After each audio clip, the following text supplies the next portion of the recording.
Menjelang Ramadan, Wali Kota Banda Aceh, Iliza Saaduddin Jamal, meminta perusahaan daerah air minum PDAM Tirta Darul untuk fokus membenahi jaringan pipa-pipa yang bermasalah ke rumah-rumah warga.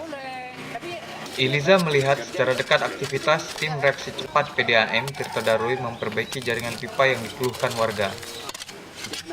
Iliza yang didampingi langsung oleh Dirut PDAM Tirta Darul T. Nofrizal Ayub dan sejumlah pejabat lainnya. Iliza meminta Dirut PDAM untuk fokus membenahi jaringan pipa yang bermasalah, baik yang tumpang tindih maupun bocor. Ia mengharapkan kepada warga untuk segera melapor bila ada keluhan. Dirut PDAM Tirta Darul mengharapkan warga untuk tidak menunda-nunda laporan terkait distribusi air bersih, agar distribusi dapat berjalan dengan semestinya. Tapi memang kita sedang melakukan pembangunan di beberapa sektor, katakanlah ada flyover, kemudian ada jalan, jembatan, underpass. Ya semua ini kadang-kadang ketika dilakukan penggalian itu terkena pipanya menjadi bocor ya, seperti beberapa hari yang lalu.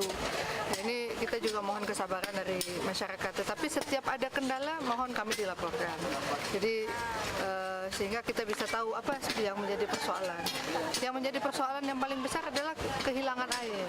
Ya harapan kita masuk dalam piloting project untuk universal access, 100% air bersih, 100% sanitasi dan 0% kumuh.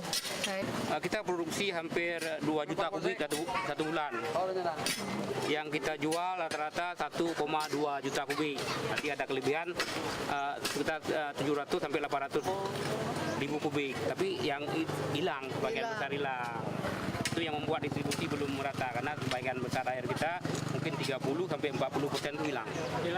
Kebanyakan memang pemakaian secara ilegal. Yang pertama saya memberikan apresiasi kepada Pemko Kota Banda Aceh dan juga perusahaan air minum. Kenapa?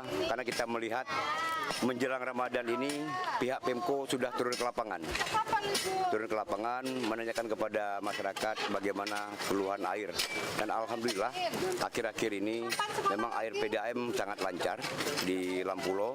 Walaupun ada di beberapa titik mungkin seperti tadi yang dilaporkan oleh juga masyarakat di daerah kapal di atas rumah itu sampai 3 hari ataupun malam hidup.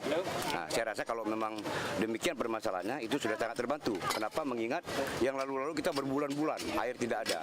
Tapi syukur alhamdulillah walaupun malam ini sekarang kita sudah ada air. Tapi kalau mengenai puas dan tidak puasnya memang hampir semua masyarakat itu ada yang nggak ada puas.